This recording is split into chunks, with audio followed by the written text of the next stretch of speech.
بسم اللہ الرحمن الرحیم نحمده ونصلی علی رسولہ الکریم اما بعد اعوذ باللہ من الشیطان الرجیم بسم اللہ الرحمن الرحیم ومن يشاقق الرسول من بعد ما تبین له الهدى ويتبع غیر سبیل المؤمنین نوله ما تولى ونصله جہنم وساءت مصیرا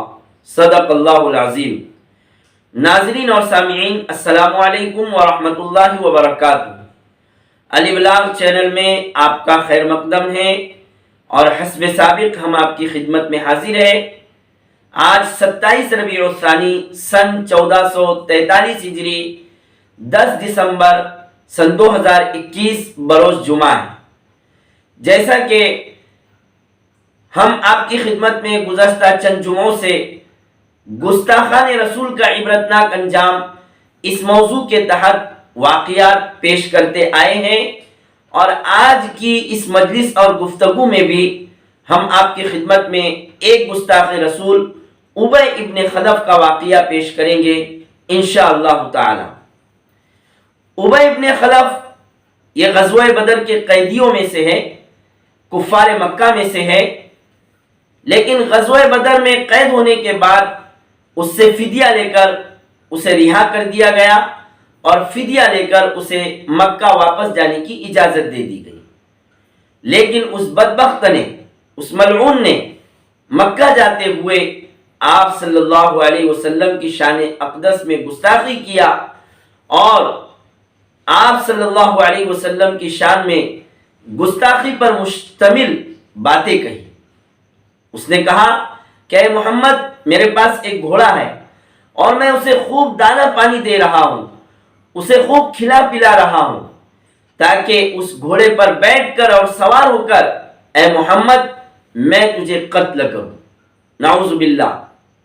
لیکن آپ صلی اللہ علیہ وسلم نے اسے جواب دیا کہ اے ابی ابن خلف،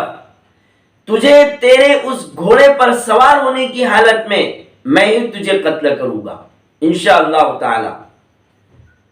آپ صلی اللہ علیہ وسلم کی اس بات کا اس کے دل میں ڈر اور خوف بیٹھ گیا تھا۔ چنانچہ جب غزوہ احد کا موقع آیا تو اس نے غزوہ احد میں جانے سے معذرت کیا اور انکار کیا اور اپنا ڈر اور خوف ظاہر کیا، لیکن ابو سفیان نے اسے غیرت دلایا، اسے ڈرپوک اور بزدل کہہ کر اس کے احساس کو جگایا اور اسے غزوہ احد میں شریک ہونے کے لیے مجبور کیا۔ بہرحال وہ غزوہ احد میں پہنچا۔ ادھر آپ صلی اللہ علیہ وسلم نے اپنے صحابہ کرام سے فرمایا کہ اے صحابہ، ابی ابن خلف سے ہوشیار رہنا، کہیں وہ ناخلف پیچھے سے نہ آ جائے۔ اچانک میں ابی ابن خلف غزوہ احد کے موقع پر اپنے گھوڑے پر سوار ہو کر ادھر سے ادھر گزرنے لگا،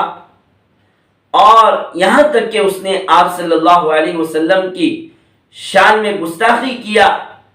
اور آپ صلی اللہ علیہ وسلم کی شان میں گستاخی کرتے ہوئے اس نے کہا کہ اے محمد، آج تو مجھ سے نہیں بچنے والا، آج تو مجھ سے نہیں بچ سکتا۔ صحابہ کرام نے جب اس کی یہ باتیں سنی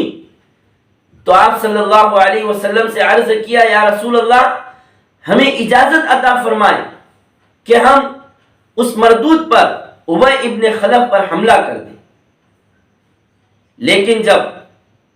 ابی ابن خلف قریب پہنچا، اپنے گھوڑے پر سوار ہو کر قریب آیا، تو آپ صلی اللہ علیہ وسلم نے اپنے قریب کھڑے ہوئے ایک صحابی جو آپ صلی اللہ علیہ وسلم کی خدمت اقدس میں قریب ہی میں کھڑے تھے، ان کے ہاتھ سے نیزہ لیا، اور وہ نیزہ لے کر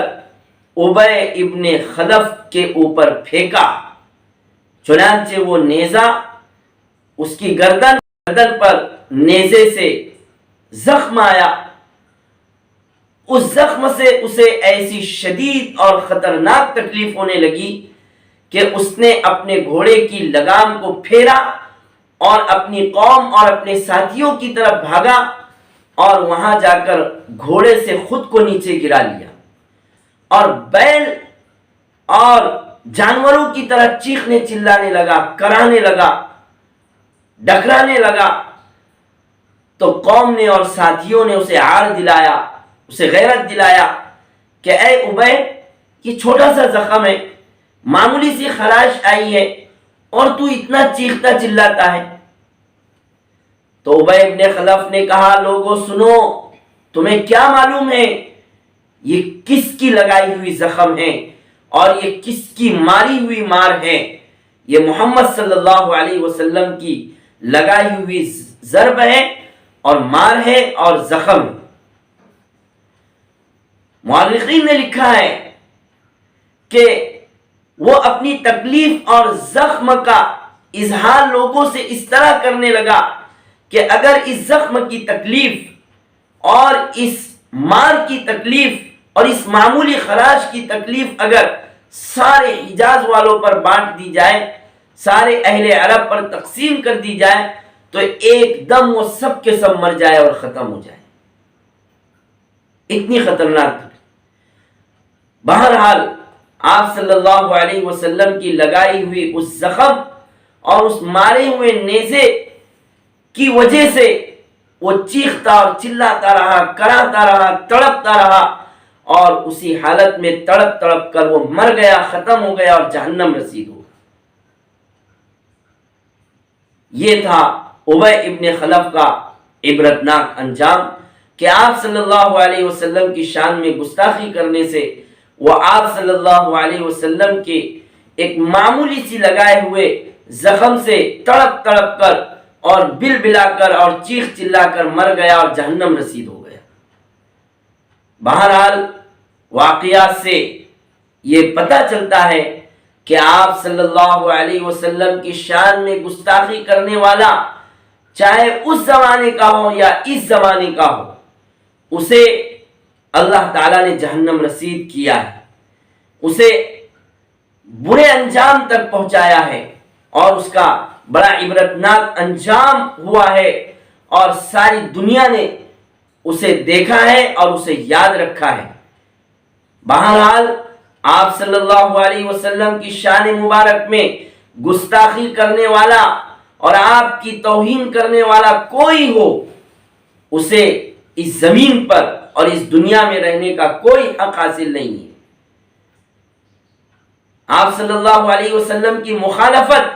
اور آپ سے دشمنی اور آپ کی توہین کا لازمی نتیجہ ہے کہ ایسے بدبخت کو اور ایسے گستاخ کو قتل کر دیا جائے، ختم کر دیا جائے، جہنم رسید کر دیا جائے۔ اور گزشتہ زمانوں میں بھی صحابہ کرام نے اور ہمارے اسلاف نے جہاں کہیں بھی گستاخ رسول کو پایا، اس کا پوری طرح سے پیچھا کیا اور اسے انجام تک پہنچایا اور اسے عبرتناک انجام سے اسے دوچار کیا۔ بہرحال گستاخان رسول کا ہر زمانے میں برا انجام ہوا ہے۔ اللہ تعالی ہمیں اپنے نبی پاک صلی اللہ علیہ وسلم سے سچی پکی محبت عطا فرمائے اور ایسے گستاخان رسول کو اس زمین سے اور اس دنیا سے، جو بھی آپ صلی اللہ علیہ وسلم کی شان میں گستاخی کرے، آپ کی توہین کرے، اسے عبرتناک انجام سے دوچار کرے۔ سبحان اللہ و بحمدہ، سبحان اللہ العظیم۔